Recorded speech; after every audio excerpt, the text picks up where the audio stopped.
it's very similar to like you're running around as a teenager and you want this date with like your dream chick. If you are kind, caring, compassionate, and confident, you're going to have a better shot at landing a date with that girl than having one of your buddies go try and land a date with that girl for you, because what they're going to sell about you to this chick probably is not as accurate as what you're going to do. So I would depend on myself to land the date with that chick rather than sending one of my buddies to go do that. And to me, that's how I equate this situation.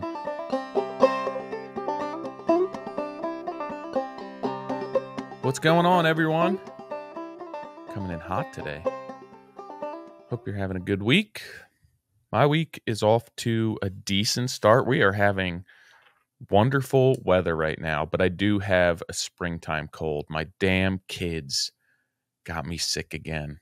There's one thing that I'm certain of, and it's that my kids are going to bring something home from school and get me sick. No matter how healthy I try and be, my kids just always get me sick. I rarely ever dodge it. Like there's almost never a time in my life where my kids get sick and I don't also get sick. So other than that, things are going well. I have a couple of jobs coming up, bigger jobs that I'm working on, getting everything sorted out for. If you were following along in my story, I have a couple of bigger jobs in Morristown, bigger job in Haddonfield, some kitchen additions, and then my mom recently moved. So I'm doing a kitchen renovation there. Fairly big kitchen. I mean, the kitchen's not huge, but we're opening things up. We are adding some windows, moving some stuff around on the outside of the house as well. So I have a bunch of stuff that I'm really like, now that I got back on my feet from the new year, getting going on, which I'm excited about. So it'll be a lot of good content to capture and storytelling for everyone who's interested in following along. I was signing on to this podcast and I almost didn't realize that it was recording on the computer microphone rather than my actual podcast microphone. That would have been terrible if I would have recorded this entire thing and then it was just through my MacBook. It like not salvageable. It would have been horrible. And I just caught that last minute. Thank goodness. So I have a bunch of stuff coming up that I'm actually pretty excited about. A lot of people have asked about our build. We are still hung up with DEP approvals right now. So basically there's wetlands on the property that we bought. We had to get an ecologist out to delineate the wetlands, get a survey done, put the wetlands delineation on there, and then get a waiver to those wetlands. So it's gone through all the preliminary approvals, but now it's sitting waiting for the DEP approvals on the wetland. So they need a site visit. And the engineer was like, they might not be able to make it out with the winter weather. And it's literally just like an open lot that if you go outside in the winter, it wouldn't be any different than just going outside and visiting the lot. It's not like we have it's in the mountains where there's feet of snow or not. There's not access to it from a main road. It's literally on the main road. So he's like, there's nothing that can be done about that. So for everyone who's been asking what's going on with that, still waiting on approvals. So yeah, hopefully get them back soon. We're working through more design type stuff. And then that'll be another project for me, which I'm excited about. It just has to happen at this point. What else? I guess that's pretty much it. Just getting things going. I wrapped up a bunch of little things and loose ends that I had from last year and into this year and got a bunch of stuff done for existing customers. And I have a handful of small things left that I have to do. And then I have these 3 bigger projects coming up. So we're going to have to hit the ground running, trying to line up, get all that information, all my subcontractors, so that I can get everything rolling on that end, get my pricing together. As usual, what I'm doing for these, I have pre-construction agreements in place. So essentially, I'm budgeting a specific amount of time that's all spelled out. Kitchen designer, I have a number in there with a certain amount of hours for me to develop budget, schedule, and scope of work. So that's what my pre-construction agreement looks like. Essentially, you are hiring me to develop a scope. There's architectural plans in place already, so I'm not handling that. But from those architectural plans, at this point, you are hiring me to develop a scope, a comprehensive written scope, and then a schedule, Gantt chart schedule, and then a line item budget for the project that we will work towards throughout construction. So for both of these projects, I have them in place. Excuse me, right now. So that's next on my list, just spending some office time, sending out numbers, framing subs, masonry subs, excavation, exterior contractor, plumber, electrician, working out kitchen cabinet design. So there's a lot going on. But it's exciting. It's exciting. There'll be a lot of stuff that I'm subcontracting on these and looking more at like the management side of things. And I'll probably have a couple things going on at once that I'll be juggling, which is going to be fun and interesting. And I'm excited for it. So right now, that's where I stand with them. I am getting paid to develop this scope of work, the budget, and the schedule. So I'm essentially in the office getting all of this information together, creating this project on paper beforehand, and I'm getting paid for that. And a lot of people ask, like, is that something that you're putting towards the project? And in past, I used to. That money used to go towards the project. It's like, if you hire me, it's a deposit. If you don't, it's my money to keep.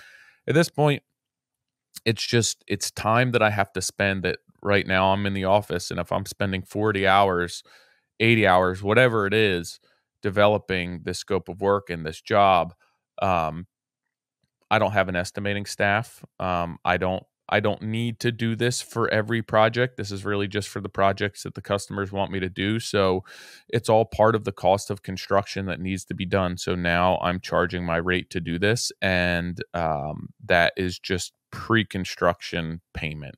That does not go towards the cost of the job. It's time that I'm spending in the office that I can't be on another job with my tool belt on, swinging a hammer. So I need to get paid for that. So that's how I set that up. If you're interested in more learning about that, or what that looks like, or what my deliverables are, if you want to learn more about that, shoot me an email, tyler@trghomeconcepts.com. I'm still doing consulting calls, lining up usually 1 or 2 per week. I try not to overwhelm myself. And I'm usually not scheduling them out more than a week or 2 in advance, just because sometimes my schedule shifts and I don't know if I have Tuesday mornings open. A lot of times I'm scheduling them for Tuesdays because it's my office day. It's my podcast day. I can do them Tuesday morning up until the podcast. So that's generally what I'm doing with them. A lot of there's listeners who, hey, that just doesn't work for me. Can you do after hours? Can you do before work? So I will make exceptions to that. But for the most part, I try and keep them to Tuesdays, and I don't always know what my Tuesday is going to look like. So I'm trying not to schedule them out more than a week or 2 in advance, just because then it if something comes up and I have a prior obligation, or my wife needs me somewhere, or I have to be at a job for whatever reason because something changed the week before, I'm not preoccupied for somebody who's hiring me to consult with them, and I'm not taking a call in between running here and running there. I want to be in my office and focused and not have any distractions, so that I can give you 100% of my time and my focus. So that's why I'm trying not to schedule them out more than a week or 2 in advance. So if you were interested in that, you can let me know, reach out. I do have one scheduled for next week. And I just had one actually yesterday, which was Monday, because they could not hop on a call Tuesday. So like I said, 1 to 2 per week is good for me. I try and get to as many people as I can. It's first come, first serve. So if you're interested, shoot me an email, tyler@trghomeconcepts.com. We can talk about whatever works for you. A lot of times I tell people it's either let's focus on one or two topics or come up with a list of rapid fire questions that you want answered. It tends to work best. Most people end up wanting to focus on, 1, 2, 3 things and dig into them a little more deeply on the hour that we have. All right. So it's nice because these consulting calls also, they provide me with a lot of inspiration for midweeks and for these conversations that I'm having here, because I talk about something and I'm like, the people have this realization, and to me, this is normal. This is what I do. And these are systems that I've developed over the years. And I don't think, I guess if I looked at them from a lens that I had 10 years ago, I'd be like, wow, yeah, that really does make sense. That's crazy that you do it like that. But it's been such a slow, organic growth, and me implementing all of these systems has been over the course of 15 years that I don't look at anything as like, wow, that's crazy. Wow, that's different. But I'll have a conversation with somebody, be like, oh my God, that's so smart. Never thought to do it that way. And I realized, hey, that's a really good point that I should bring up on the midweek to talk about, because this spoke to somebody. Like, I have firsthand interaction where somebody was like, that's crazy, super simple, never thought to do it that way.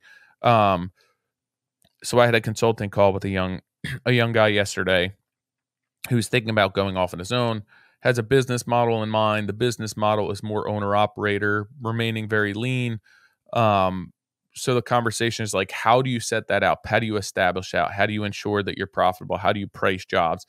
And there's like the standard questions where you're going to ask yourself, what trades can I do by myself that I don't need a massive amount of labor? So again, the people are calling me for consulting calls, and my business model, if you want to grow a 10-man team, woman team, it does, like, my model won't work for that. But if you want to remain small, you want to be an owner operator, you want to work by yourself, you want to work with one guy, two guys, my model will work for you.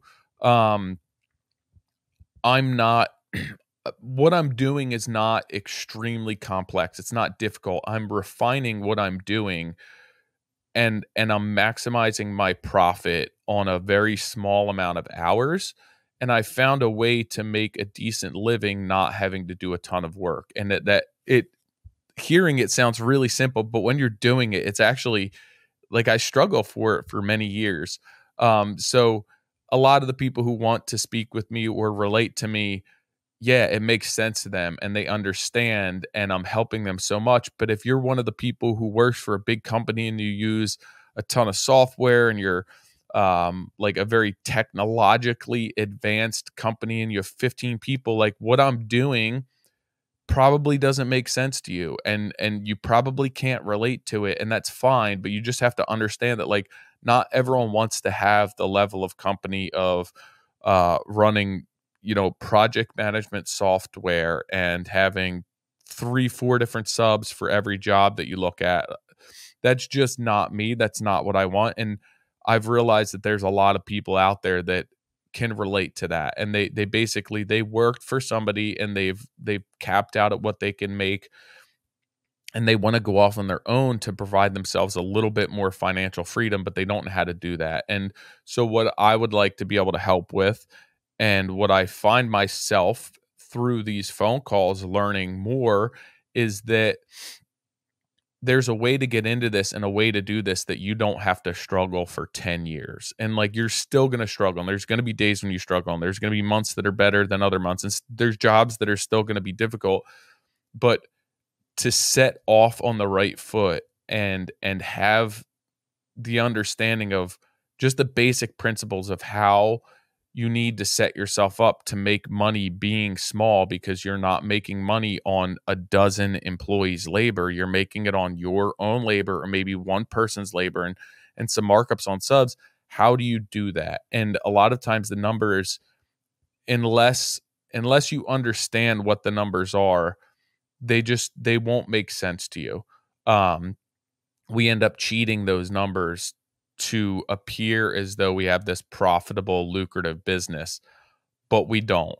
And I often ask these guys, and I say guys, I have not had a woman set up a consulting call with me, so I am saying guys, and it's been all guys. I would love to hop on the call with a woman who wants to talk about business or construction or trades. But what I talk to them is like, you have to look at your business from the point of view, not that we're creating a business to sell it, because most of us aren't. That's not our intent.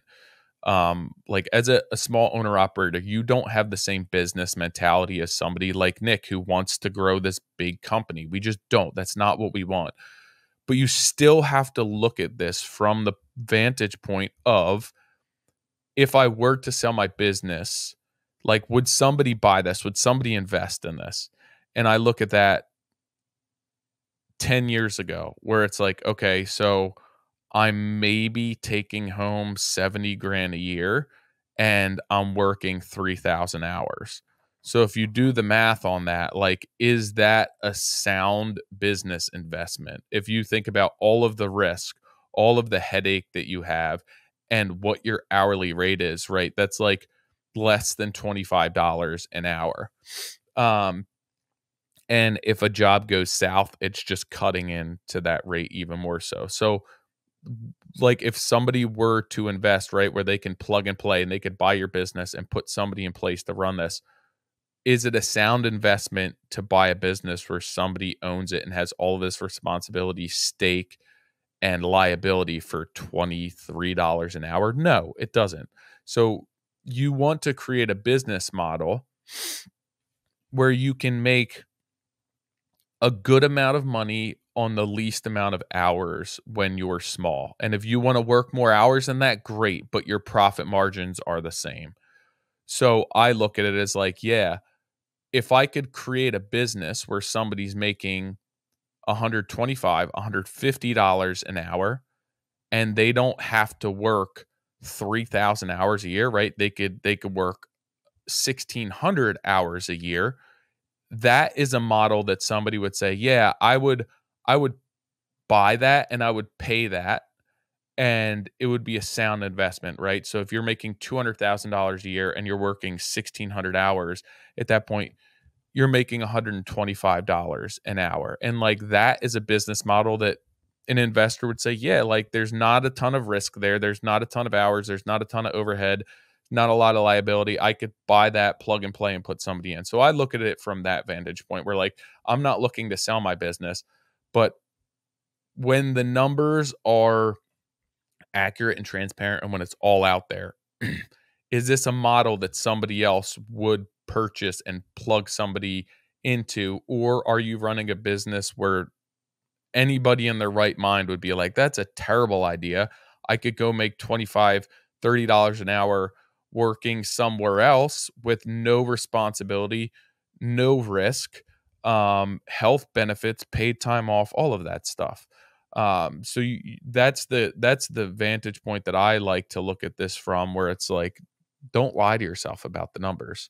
Do you have a business that makes sense for somebody else to plug and play and put somebody in and buy it?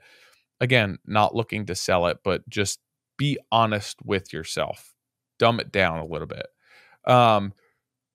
So the conversation led to yesterday that, like, the model that this guy wants to adopt is being a subcontractor and not a specialty trade. So not HVAC. He wants to be more of a trim carpenter. And you look at somebody's model like Spencer Lewis, where it's like, yeah, Spencer does it. He now has a helper, but he worked for himself for a long time. He invested his money well. He lives a modest lifestyle. He's smart. He lives in an area of the country that may be conducive to what he's doing. He's found a handful of builders that support what he does, understand what they're getting from the value, but none of this came overnight. Spencer has developed this business model, and I would say that Spencer's business model, like mine, is somewhat unique to him because he built this for what works for him. So if you want to do that, it's definitely possible. But I think, and I'm speaking for Spencer here. So Spencer, I know that you listen to a bunch of these. You are more than welcome to come on it and speak to this more in depth. And I'm not trying to put words in your mouth, but it's not like being a single trim carpenter trimming full houses out is probably like, he's probably somewhat of an anomaly making that work. There's not a lot of guys who make that work. At the end of the day, at that phase of the job, most contractors are like, give me 12 guys that could bang this out and then our painters will fix it. And that's just the case. There's an upsell with, hey, it's just me. Hey, I'm this efficient. Hey, I can field, or I can fabricate a bunch of stuff in the shop so that I'm getting in and the time equates, whatever it may be. But like for most contractors at the end of the day, they would just rather get somebody in, get it done, price points right, timelines right, quality, give or take, may or may not matter. Not always the case, but I again, I think that his situation is somewhat unique to him. So I think that that's going to be difficult. And one of the main reasons I find that difficult is, as a subcontractor, you're relying on your contractor or your GC to sell you to customers or to find where you fit in this project. It's not like, if you are an owner operator and you are working for a contractor, say that you are installing like what Spencer does, you have to rely on that GC, that builder, that contractor to sell all of the value as to why you're more money, why it's going to take you more time.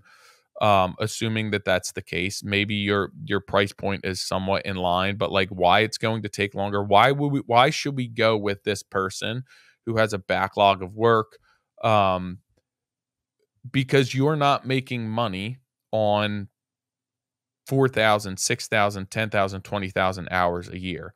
So I look at it like this. If I can work 1,600 hours a year on the job, tool belt on, the rest is going to go to running the business, being in the office, downtime, meeting with customer, all the stuff that takes me away from my tool bag, but is an essential part of my business and critical part of my business. I can't do it without it. So I'm going to say I can work 1,600 hours in a year. I'm going to have to charge a much higher labor rate than somebody who has 10 employees on those employees, right? So I'm charging a premium. Is the contractor or the builder willing to sell that premium to a customer? And I asked the caller yesterday, like, what would be where would you have a better or a higher chance of selling a job if you had a conversation with a customer about your price point, about your differentiation, about what you can do, or relying on a contractor to sell you to a customer? Most of the time, that contractor is going to be selling their product as a whole. There's a lot of parts of that project and a lot of parts of his system that you are just one part of. So the chances of him selling you on that are going to be, in my opinion, less substantial than you selling directly to a customer. I can upsell to a customer. I can engage them and from the get-go start vetting them as to what makes me me and why you want to hire me and why I want to work for you, more so than depending on a contractor to do that for me. Because that's not their job. I mean, it is their job, but at the end of the day, like they're managing this entire project. And again, you're just one part of that entire project. So if you don't fit, they can plug somebody else in. There's opportunity for them to do that. For me, I can't plug anyone else into my system. Pros and cons to that, but I know what I can sell. It's very similar to like, you're running around as a teenager and you want this date with like your dream chick. If you are kind, caring, compassionate, and confident, you're going to have a better shot at landing a date with that girl than having one of your buddies go try and land a date with that girl for you, because what they're going to sell about you to this chick probably is not as accurate as what you're going to do. So I would depend on myself to land the date with that chick rather than sending one of my buddies to go do that. And to me, that's how I equate this situation. Going direct to consumer again allows me to justify and sell my value and my product and my services at a higher price point than somebody who does more volume based work. And it's very simple when you look at the numbers. Again, if I can only work $1,600 hours in a year, and I want to make whatever I want to make plus my overhead, it's pretty easy to see what I have to charge. And I'm most likely the only person who's going to be able to adequately sell that value to a customer or that wants to go through that. Like, it's a lot of work to sell what I'm doing and to explain why I'm different. And that's why I created the entire brand behind my company, because I don't want to have to sell that to every single person who walks in my door. I did that for 10 years. And at this point, I like to believe that I have the reputation, and with them, the leads come in, they already understand. And now it's just ensuring that we are fit for each other. So I don't want to do that, and I don't depend on anyone else to do that. But when you look at somebody who is going to price a job, or say we were bidding a job, and they can put 3 people on a job for the cost of me, like, that's really valuable for a lot of people. Realistically, like for me and my tax income bracket, that's valuable for me to be able to get 3 or 2 people on the job to do the volume of work that I can do makes sense, because the job's going to be less money. But I also feel that you get 2 lesser paid employees on a job that they're not going to execute at the same level that I'm going to. So while it may cost less money at the end of the day, it's not the same thing. They're not doing what I'm doing. So that's the sell for me. And that's why I go to the customer, because it's not going to be less. Because the hours of 1 person, 2 people it's going to, my cost is more likely going to be more expensive because of the amount of hours that's going into it, and also my rate. I'm not making massive margins on whoever's working for me or with me. I'm more concerned with making my margin on myself, whether I have somebody, 1 or 2 people helping me. I want to make my money with me. That's how I make money as an owner operator. I don't make money on my employees. Like, I want to guarantee my rate for me being me on the job, whether there's somebody there or not. And having somebody on the job is just a benefit where they help me get the work done. They help me with some productivity. If I'm covering their costs, amazing. And from a business model and mentality, for a bigger company, that makes no sense to you. But as an owner operator, I want to ensure that I'm making my rate on the least amount of work and the least amount of headache possible, risk, liability possible. So if I work 1,600 hours in a year, I've made a comfortable living. Now, if I bring somebody on and they're making my life a little bit easier, yeah, I'll make a margin on them to cover the liability, the risk, having to line up more work.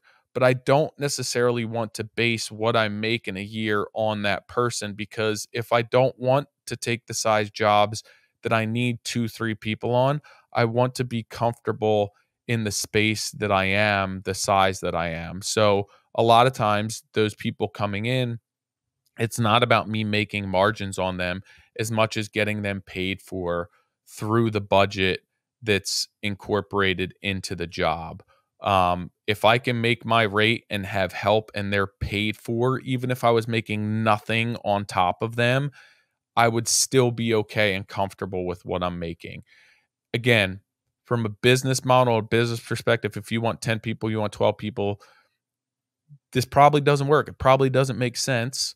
But for what I do and guaranteeing that I can make a living with what I'm doing, it makes sense, and it provides me with a comfortable living, and it provides me with the opportunity to not have to work 2,000, 2,500 hours in a year, to not have to worry that I need 2 guys on staff all the time to be able to create the income that I need. I don't want that.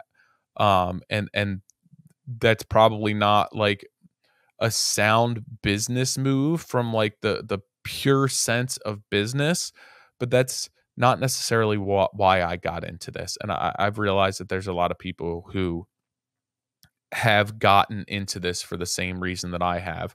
And this model does work, and what I'm doing does work, and it affords you a lifestyle where you don't have to kill yourself, and you can be small, and you don't have to depend on employees and volume, and numbers to make you money. And that's why I've stepped back, and this is the way that I'm doing things now. And the other side of the coin is the argument, well, like, what if you can't do it anymore?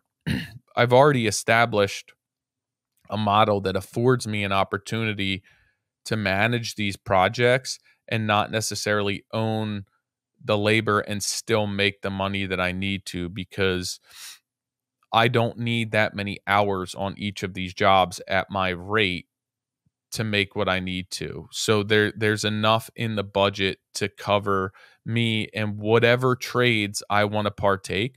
Or if I just want to go strictly management and I don't have anybody on board with me, the projects that I'm doing, the customers that I'm working for afford me the ability to subcontract all of this stuff out, manage it, make my small margins on my subs, but then get paid for my time to manage it. If I do that full time, maybe I need bigger jobs going on that I'm typically doing, where it's right. You're paying for the cost of a PM to be on your job, and then I'm making money through the pre-con, and I'm making money through my subcontractors and all of that stuff.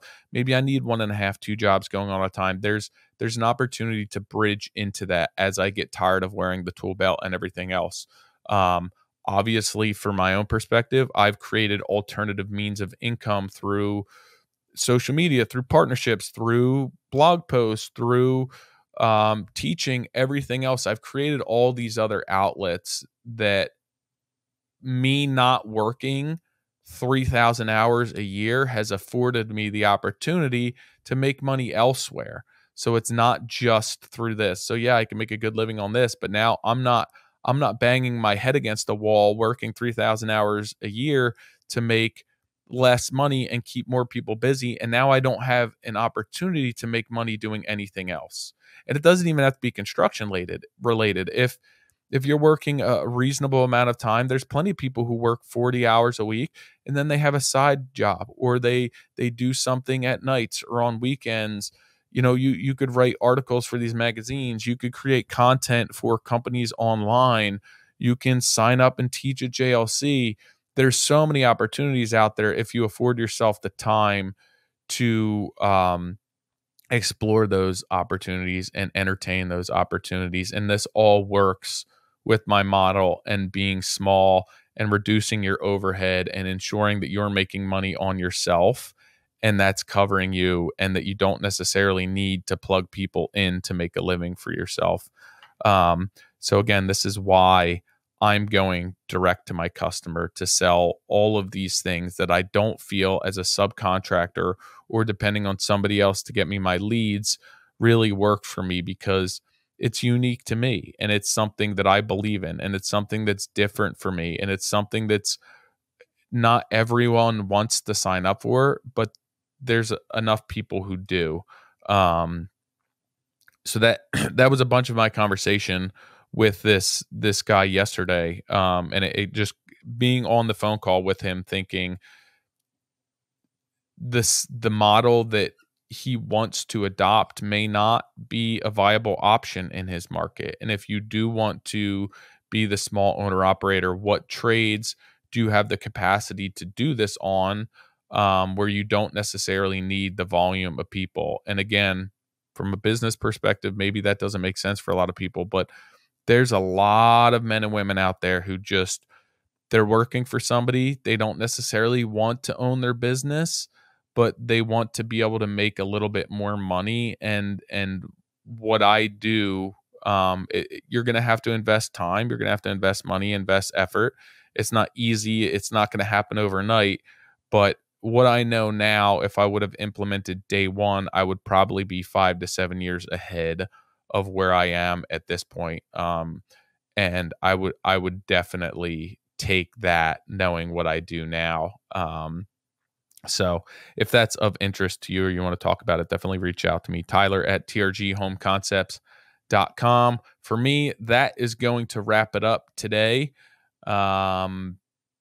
We have Zach Detmore on the main podcast this afternoon. So if you don't know Zach Detmore Home Improvements, check him out. He just worked with This Old House up in New Jersey doing a project. Really great guy, young family, respectable work. I'm excited to have a conversation with him. So I'm not sure when this will come out in relation to that, but if you haven't listened to it, check out the main podcast with Zach. And I will catch you all next week. See ya.